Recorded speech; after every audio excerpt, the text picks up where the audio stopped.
nosotros, incluso el presidente Maduro, pensando llamar también a esta instancia para debatir no tanto el caso Venezuela, sino la grosera intervención y los groseros mecanismos de injerencia de los Estados Unidos en nuestro país. Hemos de decir que en esta oportunidad Estados Unidos no está detrás del golpe de Estado, lo confieso, no está detrás del golpe de Estado. Está delante del golpe de Estado, está a la vanguardia del golpe de Estado. Da y dicta las órdenes, no solo a la oposición venezolana, sino también a los gobiernos satélites de los Estados Unidos en la región y pareciera que en Europa y otras partes del mundo. A las pruebas podemos remitirnos. Por aquí tenemos tweets, redes sociales, llamamientos a las fuerzas de seguridad, a la Fuerza Armada Nacional Bolivariana, para que se pronuncie contra las autoridades legítimas, contra el gobierno constitucional del presidente Nicolás Maduro, del secretario Mike Pompeo, del vicepresidente Pence. Fue un tuit con un video del vicepresidente Pence que el día 22 dio la luz verde para el golpe de Estado en Venezuela y para que, como dijo la secretaria adjunta Rosmary, se autoproclamara. Nadie le juramentó, ninguna institución, en ninguna formalidad, en ninguna ceremonia, sino una autoproclamación de un señor diputado en una multitud, en una manifestación pacífica de las tantas que ha habido en Venezuela en los últimos años. ¿Dónde está la legalidad? Yo pregunto, revisemos la Constitución de la República Bolivariana de Venezuela. Léanse el artículo 233, palabra por palabra, disposición por disposición, frase por frase. ¿Dónde está la legalidad? Eso en cuanto al ordenamiento jurídico interno, pero ¿dónde está la legalidad en cuanto a los principios fundamentales del derecho internacional público? ¿O es que ahora estamos dejando de lado las relaciones internacionales basadas en el derecho internacional y se imponen las relaciones internacionales basadas en la fuerza, instrumentalizando las organizaciones multilaterales para lograr su cometido y su objetivo? Si alguno de ustedes me dice en qué artículo y en qué disposición de la Carta de Naciones Unidas se encuentra la base legal para la autoproclamación de un señor que no fue electo por nadie como presidente de la República Bolivariana de Venezuela, abramos entonces el debate jurídico. Creo que no van a poder hacerlo. Estábamos revisando aquí también, porque hay que preguntarse hasta cuándo. El secretario Rex Tillerson de Estado fue el primero antes de que le destituyeran, y luego el propio presidente Trump, aquí en la Asamblea General, en el primer día del debate, ante el podio sagrado del multilateralismo, que no solo anunció sanciones, que son medidas coercitivas, unilaterales, desapegadas al derecho internacional, sino que tuvo además el tupé de anunciar una serie de medidas contra Venezuela, violando flagrantemente la Carta de las Naciones Unidas, sagrada Carta del multilateralismo. ¿Cómo es posible que un presidente que amenazó con el uso militar, él, no fue John Bolton, no fue Mike Pence, no fue Marco Rubio, fue Donald Trump quien amenazó con el uso del poder militar directamente de la República Bolivariana de Venezuela, no haya sido cuestionado por las instancias del multilateralismo en el mundo y que se pretenda sentar en el banquillo de los acusados a la República Bolivariana de Venezuela porque su pueblo y su gobierno han cumplido estrictamente con lo que la Constitución reza y han respetado también el derecho internacional. Aquí tenemos, es muy larga, pero 1911, en México, una invasión. 1912, marines norteamericanos invaden Nicaragua, querido compañero. y dieron comienzo a la ocupación que se mantendría casi continua hasta 1933. Los echó Augusto César Andino y el pueblo nicaragüense. 1914, México. 1915, Haití. 1916, República Dominicana.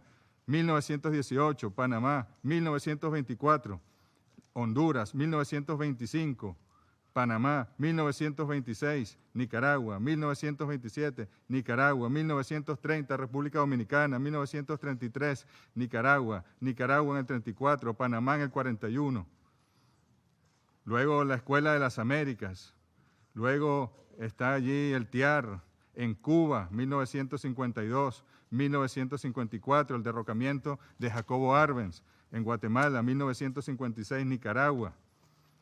1960, el presidente Eisenhower autoriza realización a gran escala de acciones encubiertas para derribar el gobierno de Fidel Castro. Y luego Playa Girón, 1961. Es decir, aquí podemos seguir. João Goulart en Brasil, 1964. 1965, querido presidente del Consejo de Seguridad. ¿Cuántos murieron en República Dominicana por la invasión, avalada por la Organización de Estados Americanos, para derrocar un gobierno que no les convenía o que no les gustaba ideológicamente, el gobierno del gran dominicano y nuestro americano que fue Juan Bosch? La doctrina Monroe. Debería ser Estados Unidos el que esté evaluado y sometido a examen permanente por su permanente irrespeto al derecho internacional e intromisión, injerencia, invasiones detrás de los golpes de Estado. Después vino el golpe en 1973 contra el presidente Salvador Allende, después de Guatemala también. En 2002, en Venezuela, presidente George Bush, golpe de Estado. Lo negaron, pero reconocieron al dictador y hay un precedente. Lo que ocurre hoy en Venezuela tiene un precedente directo, 2002. Estuvieron detrás del golpe de Estado, no estuvieron tan delante como en esta oportunidad. Reconocieron al dictador Carmona, que duró 47 horas. Y luego una investigación de expertos norteamericanos demostró con documentos desclasificados la participación de los Estados Unidos en aquella intentona golpista. O 2004, en Haití, presidente Jean Bertrand Aristide. O 2009, en Honduras, que en principio no se sospechaba siquiera que Estados Unidos estuviese detrás, hasta que Hillary Clinton, en un libro, efectivamente reconoció que dio las órdenes para derrocar al presidente de Honduras. Porque quiso llamar al pueblo a una constituyente, mientras que otros presidentes en Centroamérica han sido elegidos sin tener la facultad de ser candidatos, han perdido las elecciones. Hay informes de la Unión Europea, de la OEA, que dicen que hubo fraude, pero luego los llama Donald Trump, le prometen a Donald Trump que mudarán su embajada de Tel Aviv a Jerusalén ante Israel, y son reconocidos no solo por Trump, sino por todos los gobiernos satélites en la región de nuestra América. Miren, solo quería mostrar esta tendencia, ¿no?, a los medios, que son los que ven. Estos son nada más Twitter, no me estoy yendo a otras redes sociales, de los voceros oficiales del gobierno de Estados Unidos. Miren cómo la tendencia en enero fue subiendo. Día 22, día 23. Ese día esperaban el golpe y un alzamiento militar que en Venezuela no está contemplado, porque la Fuerza Armada Nacional Bolivariana defiende con su vida esta Constitución. No pudieron, ni financiándola, ni extorsionándola, ni provocándola, convencer a nuestros militares de derrocar al presidente Nicolás Maduro, ni podrán. Han dado un paso en falso. Una vez más, han dado un paso en falso desde el gobierno de los Estados Unidos, y quienes se le sumaron inmediatamente. Miren, es increíble. Cuando el presidente Trump tuiteó, ¿no?, que está por aquí ya, que este fue el reconocimiento, esto es como el depósito en Naciones Unidas de un reconocimiento a un Estado. Cuando el presidente Trump tuiteó que reconocía al señor diputado como dictador de Venezuela, inmediatamente Colombia, Chile, Argentina, Guatemala, es decir, esperaron la orden para comenzar ellos después a reconocer también. Es demasiado evidente, es demasiado descarado, se le ven las costuras por todas partes a este golpe de Estado. Y eso no puede ser aceptado por Naciones Unidas. Más bien debe ser condenado y ojalá hubiese una convocatoria al Consejo de Seguridad para evaluar quiénes estuvieron detrás de este golpe de Estado y para sancionar a quienes estuvieron detrás. Y no haría falta mucho juicio, porque las evidencias, los elementos probatorios sobran en las redes sociales, en las declaraciones, en los comunicados. Hoy mismo, aquí, este es Wall Street Journal. Aquí está como comprueban que el propio Wall Street Journal, como lo hizo el año pasado el New York Times también, y el Wall Street Journal en septiembre, que demostró que hubo reuniones de militares venezolanos que supuestamente iban a derrocar al presidente Maduro en Estados Unidos con funcionarios oficiales del gobierno estadounidense. No fue el organismo de inteligencia de Venezuela, ni de Cuba, ni de Rusia. Fue el New York Times y periódicos de España. Hoy es el Wall Street Journal. Aquí está, claramente. La pieza que le faltaba a la estrategia golpista era la juramentación. La agencia Associated Press, que es norteamericana, hoy también, con mucha claridad, saca una información que este señor diputado viajó clandestinamente a Colombia, viajó a Estados Unidos, se reunió con oficiales, y esto era una estrategia muy bien montada, pero muy burda, ¿eh? Lo hicieron muy mal, lo hicieron con mucha evidencia. Incluso uno tiene que lamentar, uno entiende que los gobiernos satélites en la región, gobiernos con presidentes empresarios, sometidos a los intereses de Estados Unidos, subordinados, no los gobiernos dignos, muchos pequeños estados del Caribe, muchos gobiernos dignos que no han cedido ni se han dejado extorsionar por los Estados Unidos, ni en la OEA, ni en la ONU, ni en ninguna parte, a pesar de las amenazas públicas incluso del vicepresidente Pence o del secretario de Estado o de algunos congresistas, no ellos. Es comprensible que los gobiernos satélites en América Latina, bueno, pudiesen ceder de esa manera. Pero Europa, ponerse a la cola de los Estados Unidos, no tanto de los Estados Unidos, del gobierno de Donald Trump, Europa, dándonos 8 días de qué. ¿De dónde sacan ustedes que tienen potestad alguna para un pueblo soberano darle plazos o ultimátums? ¿Dónde se les ocurre semejante acción injerencista, yo diría hasta infantil? ¿Por qué no hace elecciones el presidente Pedro Sánchez, como le dijo ayer el presidente Nicolás Maduro? ¿A quién eligió a Pedro Sánchez? Hagan elecciones en el Reino Unido, atrévanse. ¿Por qué el presidente Macron, en vez de dedicarse a las protestas permanentes de los chalecos amarillos, del pueblo trabajador francés, se dedica a agredir a Venezuela? Ahora ven cerca del Eliseo a un trabajador con un chaleco amarillo que está trabajando y salen los guardias prácticamente asustados porque le tienen miedo a su pueblo. Dedíquense a sus asuntos. Nosotros no nos inmiscuimos en sus asuntos. Respeten, cumplan con la Carta de las Naciones Unidas. Respeten la autodeterminación de los pueblos. Aquí estuvo el año pasado el candidato Henry Falcón, señor Miguel Vargas, usted lo conoce muy bien. Henry Falcón fue el presidente de la campaña electoral de Enrique Capriles en 2012. Enrique Capriles perdió con el comandante Hugo Chávez. Henry Falcón era el candidato. ¿Cómo presionaron a Henry Falcón para que retirara su candidatura? Hasta presidentes de Europa. Y por supuesto todos los voceros de Estados Unidos. Él no la retiró, pero ¿saben qué hizo? Vino a Naciones Unidas y le expresó al secretario general, Antonio Guterres, que era necesaria una observación de Naciones Unidas en las elecciones. No se dio. ¿Por qué? ¿Por qué no se llevó a cabo esa observación? Él se comunicó incluso con Federica Mogherini. Yo mismo fui a llevarle la invitación a Federica Mogherini para que fuesen como observadores a las elecciones en Venezuela. Se negaron de plano. ¿Y saben por qué? Porque ya el plan estaba en marcha. Ya estaba en proceso el plan. Ya 3 meses antes de la realización de las elecciones, el subsecretario Sullivan fue el primero, dijo, esas elecciones serán fraudulentas. Y luego vinieron presidentes de Colombia, de Chile, Europa, a decir, no reconoceremos los resultados de las elecciones meses antes de las elecciones. ¿Cuándo se ha visto eso? ¿Cuántas impugnaciones hay de las elecciones en Venezuela? Vayan ustedes, demuéstrenme que hubo fraude de un solo voto en Venezuela. El señor Duncan decía que se metieron votos manuales. En Venezuela el voto es electrónico, automatizado, y su contabilidad lo es. En Venezuela el voto no es manual, simplemente hay un comprobante para luego cotejar con el voto electrónico. Y en el 100% de los casos el cotejo da perfectamente enmarcado en la realidad. Estados Unidos quiere construir un muro con México, pero está construyendo un muro ideológico.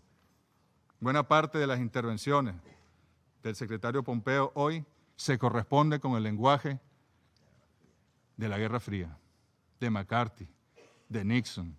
Están trayendo la Guerra Fría, pero están trayendo la doctrina Monroe de 1823. Por algo el libertador Simón Bolívar dijo en 1829, los Estados Unidos, que parecen destinados por la providencia para plagar a la América de miserias a nombre de la libertad. Fue una profecía cumplida, es decir, fue una predicción, porque es lo que ha hecho Estados Unidos. ¿Saben cuánto se ha estimado desde que se comenzó a aplicar esas medidas coercitivas unilaterales desapegadas del derecho internacional en Venezuela en el año 2017 hasta diciembre de 2018 de costo para Venezuela? 23.000 millones de dólares, gracias al bloqueo, a la persecución contra los bienes de Venezuela, contra nuestros recursos. ¿Estaría la economía venezolana en la situación problemática que está si hubiese contado con esos recursos? Ofrecen 20 millones de dólares en la OEA, que nos quitaron a nosotros, nada más en Euroclear, en Bélgica. Señor embajador de Bélgica, hay 1.200 millones de dólares represados, bloqueados. Oro de Venezuela, activos. No podemos hacer transacciones. Toda aquella transacción bancaria que pasa por Nueva York o por Londres no ocurre. Termina devolviéndose el dinero o represan el dinero. ¿Es eso justo con el pueblo venezolano? Aquí fue muy claro el señor representante de Rusia, pero los demás, es que no existen eso que ellos llaman las sanciones, es que no existen, el bloqueo. Es mentira. Esas 18, 19 rondas de sanciones contra Venezuela no existen. Creo que hay que hacer una reflexión. Es un muro ideológico que están haciendo contra Venezuela. Nosotros respaldamos las iniciativas de diálogo, como en su momento fue la iniciativa de República Dominicana, que no fue que surgió de la nada. El presidente Nicolás Maduro, permítanme hablar en primera persona, me nombró en agosto del año 2017 canciller y 2 días después estaba yo reunido en su casa, señor Miguel Vargas, y después en el Palacio de Gobierno con el presidente Danilo Medina, llamando a los líderes de la oposición, llamando al presidente Maduro para llevar a cabo el diálogo en Venezuela. ¿Y qué pasó? Alcanzamos un acuerdo, usted lo sabe, hay un acta que está guardada seguramente en algún archivo de la Presidencia de República Dominicana, donde allí había firmado un preacuerdo. Y cuando teníamos que ir a firmar el acuerdo, dejaron en ridículo al presidente Danilo Medina, dejaron en ridículo al expresidente Rodríguez Zapatero, dejaron en ridículo a los cancilleres que apoyaron y dejaron en ridículo a sus seguidores en Venezuela. Y no firmaron. Ese día casualmente estaba Rex Tillerson en Bogotá y se dice de buena fuente que recibió una llamada el jefe de la delegación venezolana, que hoy está refugiado en Colombia, recibió una llamada para no firmar y para complicar la situación en Venezuela. Estas son verdades, queridos compañeros. Además, permítanme decirles que aquí se ha hablado sin fundamento riguroso. Hay muchas mentiras que han dicho aquí. Y se los digo con respeto. Pregúntenle al Fondo Monetario Internacional sobre los datos que le entregó Venezuela y si ese dato se acerca ni lejanamente a la cifra que han dado ustedes de inflación hoy aquí.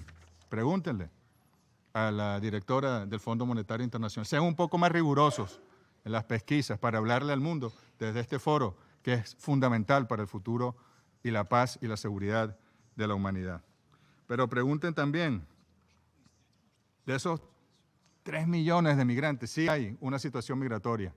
nueva, que no conocíamos, señor Canciller de Colombia, y que tiene que ver mucho con el bloqueo, tiene que ver mucho con la persecución financiera contra Venezuela y con la situación económica en Venezuela que nosotros no negamos y que vamos a ir recuperando con el pueblo y con los planes de recuperación económica, crecimiento y prosperidad social y económica que ya están en marcha. Pero, ¿cuántas veces le hemos pedido la data a los gobiernos de Colombia, de Perú, de Chile, de Ecuador, de Argentina? ¿Cuántas veces le hemos dicho, mándennos? Porque un venezolano sale por un puente hacia Colombia y termina en Chile. ¿Y cómo lo sé yo?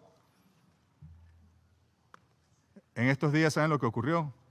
El presidente del Ecuador, Lenín Moreno, llamó a crear brigadas para perseguir a los venezolanos migrantes en el Ecuador. Y se nos llenó la embajada de venezolanos para que los ayudemos a irse de Ecuador porque hay una persecución xenófoba y fascista contra ellos en la ciudad de Ibarra, en el norte del Ecuador. Qué doloroso eso, ¿eh? ¿Y saben qué pasó hoy? El miércoles, el mismo miércoles, fueron 3 aviones a buscar, incluyendo el avión presidencial, a más de 230 venezolanos y venezolanas migrantes. Y hoy 3 aviones iban también, porque tenemos la embajada llena, pagando hoteles, con la dificultad que es mandar recursos con el bloqueo a nuestras misiones diplomáticas, y no le dieron el permiso de sobrevuelo a los aviones que con carácter humanitario iban a buscar a los venezolanos para que regresaran a su casa y a su familia ante una persecución. ¿De qué se trata? ¿De qué se trata esta guerra contra Venezuela? Nosotros estamos esperando las visitas del señor Eduardo Stein, está por concretarse esta semana. Estamos esperando la visita de la expresidenta y amiga Michelle Bachelet. La violencia. Ustedes dicen aquí que la dictadura está reprimiendo y matando. Por favor, estudien la historia de Venezuela en los últimos años. Las marchas insurreccionales de la oposición, con muertos puestos por ellos, dieron pie y facilitaron el golpe de Estado en el año 2002, con francotiradores. Busquen cuántas personas que hayan fallecido en estos días fallecieron en manifestaciones realmente pacíficas. ¿Quién los asesinó? Está en investigaciones de la justicia venezolana, de los órganos del Poder Ciudadano venezolano, de la Fiscalía, que es soberana, que no necesita ninguna intervención de ningún órgano independiente, y nosotros diremos la verdad sobre cada uno de los fallecidos, porque en Venezuela se respetan. Ustedes estaban buscando, digo ustedes, quienes patrocinaron el golpe, el día 23 de enero, una tragedia en Venezuela, de muertos, que corriera la sangre por las calles de Caracas, y no ocurrió. No ocurrió porque se tomaron las medidas, a pesar que en la noche salieron focos en los sectores populares de Caracas de 10, 12, 13 personas a saquear, a destruir propiedad privada, y allí hubo situaciones. Impedimos otra tragedia como la del 11 de abril, otra tragedia como la del 2014, otra tragedia como la del 2017, cuando la oposición venezolana extremista se va a las calles financiada desde algunos países que están aquí sentados para derrocar por la vía del atajo, por la vía del golpismo, por la vía de la fuerza al presidente Chávez en su momento y al presidente Nicolás Maduro. Apoyamos las iniciativas de diálogo, como apoyamos la de República Dominicana en su momento. Apoyamos que México, Uruguay, el CARICOM hayan expresado su voluntad para que los venezolanos nos sentemos con su facilitación y logremos nuestras propias salidas, sin imposiciones. Aquí nadie nos va a dar nosotros plazo, ni nos van a decir si se hacen elecciones o no. Las decisiones que se tomen las tomarán los venezolanos, sentados, los de la oposición, los del gobierno. El día 22 de enero se reunió el presidente de la Asamblea Nacional Constituyente, Diosdado Cabello, con este señor diputado Juan Guaidó, para abrir un canal de diálogo, y allí se llegaron unos compromisos, y el otro día el señor Juan Guaidó hizo todo lo contrario. Porque, bueno, tenía la presión, tenía los tweets de Pence, los tweets de Trump, toda la presión de su gente. ¿Qué es lo que quieren? ¿Llevar a Venezuela a una guerra civil? No lo van a lograr. Los presidentes norteamericanos a veces apelan a la guerra cuando están en problemas de gobernabilidad. Y guerras, miren, el presidente Trump se arrepintió ya ha dicho que Irak estaba mejor con Saddam Hussein. Ha dicho que Libia estaba mejor con Muammar al-Gaddafi, que lo derrocaron y asesinaron de manera brutal, y se rieron de ese asesinato la secretaria de Estado en su momento. el salvajismo, la fuerza. Eso no se puede permitir en el mundo de hoy. Incluso está retirando sus tropas de Siria. ¿Que va a buscar una guerra en América Latina? ¿Es Venezuela el trofeo de guerra del señor Trump?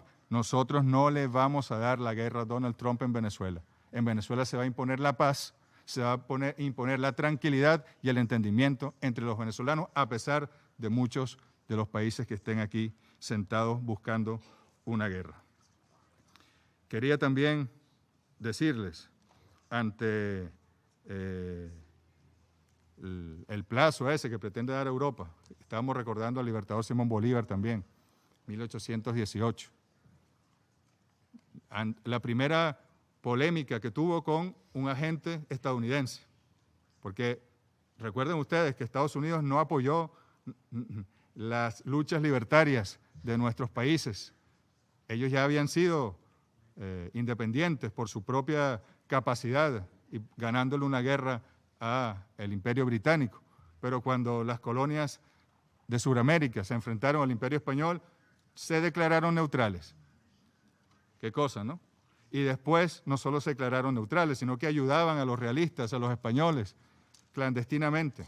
Y en una de esas ayudas clandestinas en el Orinoco, en Venezuela, violando decretos del gobierno legítimo del presidente entonces, Simón Bolívar, de la Nación, bueno, allí hubo unos barcos, unas embarcaciones estadounidenses con municiones, con aprestos que fueron detenidas y surgió una polémica. Y el Libertador finalmente le dijo a la gente Irving de Estados Unidos, miren, lo mismo da para Venezuela combatir a la España que combatir al mundo entero si el mundo entero la ofende. Y eso lo podemos repetir hoy aquí. Afortunadamente tenemos grandes amigos. Aquí han hablado también grandes amigos.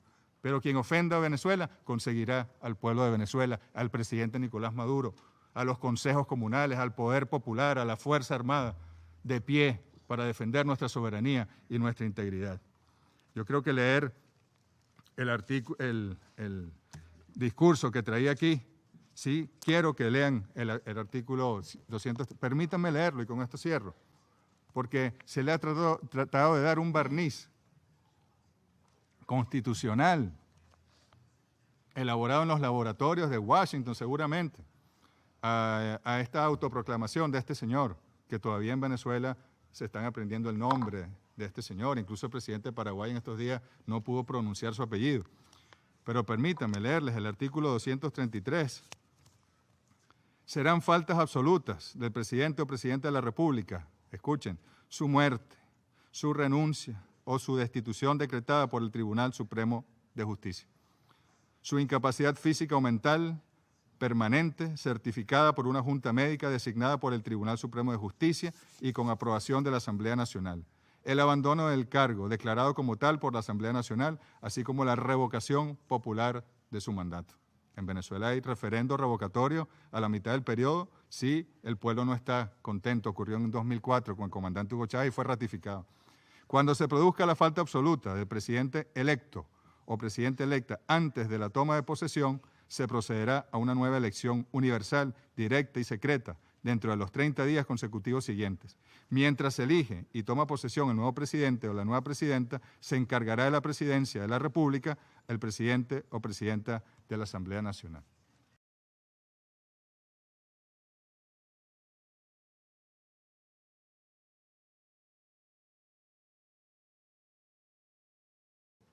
Si hay una discrepancia de la Asamblea Nacional, bueno, que vaya a las demás instituciones, que vaya al Tribunal Supremo de Justicia. ¿Pero qué es eso de autoproclamarse un señor diputado, presidente y que lo comiencen a reconocer gobiernos en el mundo? Los gobiernos que uno cree que son serios, que tienen departamentos legales en las cancillerías que están apegados a esta carta y que conocen las constituciones de los estados, reconociéndolo.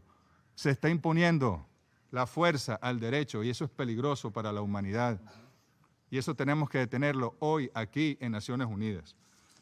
Yo creo que es suficiente con lo que hemos esbozado y queremos decirle al pueblo de Venezuela que nos escucha, que se ha demostrado aquí que Venezuela no está sola y se seguirá demostrando a lo largo de este debate, como se demostró en otros organismos internacionales y el movimiento de países no alineados que presidimos. Venezuela no está sola, ¿y saben por qué no está sola? porque Venezuela está pegada a su Constitución y a la Carta de las Naciones Unidas. Nosotros seguiremos avanzando por la vía de nuestra democracia. Nosotros no nos dejaremos imponer por nadie ninguna decisión ni ninguna orden. La propia secretaria adjunta lo dijo. Este señor diputado se autoproclamó. ¿Dónde está en esta Constitución una autoproclamación? Yo les pregunto. ¿En dónde? Búsquenmela, me la muestran y damos el debate.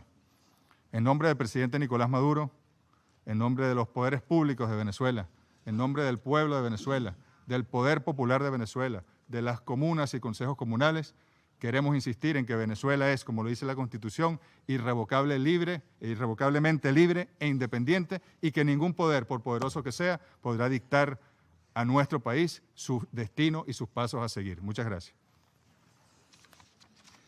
Gracias al excelentísimo señor Arreaza por su declaración. Doy la palabra ahora al representante de los Estados Unidos de Norteamérica.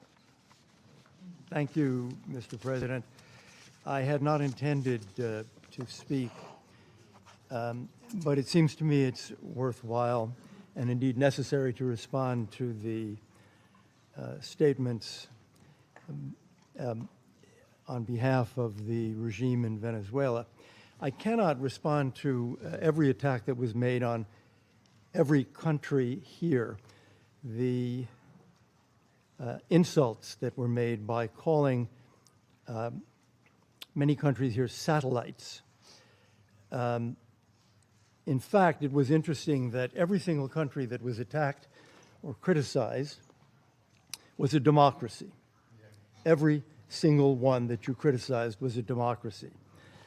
It was just a series of insults that reflect the fact that today there is a satellite present here, and it is Venezuela, which is unfortunately, which has become a satellite of Cuba and Russia.